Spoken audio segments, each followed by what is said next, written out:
Война. День 140. Ситуация на фронтах. Хаймарс невероятны, но они не смогут поменять ход войны, заявил Мик Райан, австралийский генерал-майор в отставке. Американские реактивные системы залпового огня созданы для ударов в тылы врага, для уничтожения коммуникационных узлов, командных пунктов, аэродромов, важных логистических связей. Украинские военные в большинстве случаев уничтожают российские склады боеприпасов. Таким образом, ЗСУ вернулись к тактике асимметричного ответа на действия вооруженных сил РФ после отказа от борьбы на истощение на Донбассе. Армия вновь атакует слабые места российских войск, железную дорогу, генералов и чрезмерную зависимость врага от массированного использования артиллерии. Крайне высокоточные ракеты, которыми ведут стрельбу украинские военные, позволяют минимизировать побочный ущерб при дальних атаках на российские цели, размещенные вблизи с гражданскими объектами. Также военные эксперты уже шутят, что худшая должность в российской армии сейчас – это грузчик боеприпасов на складе материально-технического снабжения. Это также имеет психологическое воздействие. Теперь гораздо большая часть торгающихся российских сил попадает в радиус, который можно атаковать. Они лично видят влияние Хаймарс в социальных сетях и понимают, что с ними будет.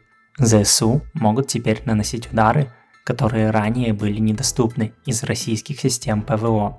Это позволяет воевать Украине так, как им хочется, а не изнурительными боями, как предпочитают вооруженные силы РФ. Поэтому Хаймарс будут на первом месте в списке целей для российских ракет и ВКС. Но несмотря на эффективное использование реактивных систем залпового огня, Хаймарс – это не чудо-оружие, которое изменит ход войны. На войне не существует одного оружия, способного стать решающим. Поэтому Запад должен и дальше поставлять оружие, боеприпасы, разведданные, обучать бойцов ЗСУ и все другие формы поддержки, необходимые Украине. Военные силы – это сложная структура, которым требуется множество различных возможностей, объединенных по функциям, радиусу действия, времени и воздействию. Хаймарс – это всего лишь один слой, хоть и жизненно важный, в общем национальном и военном потенциале, который Украине нужен для победы в этой войне. Восток. Харьков и пригороды продолжают обстреливать.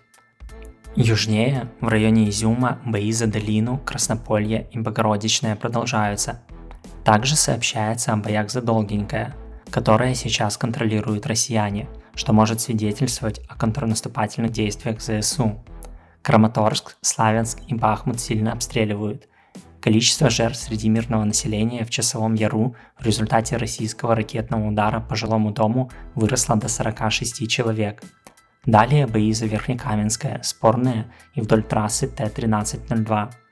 Российские войска пытаются захватить Новолуганское и Углегорскую ТЭС.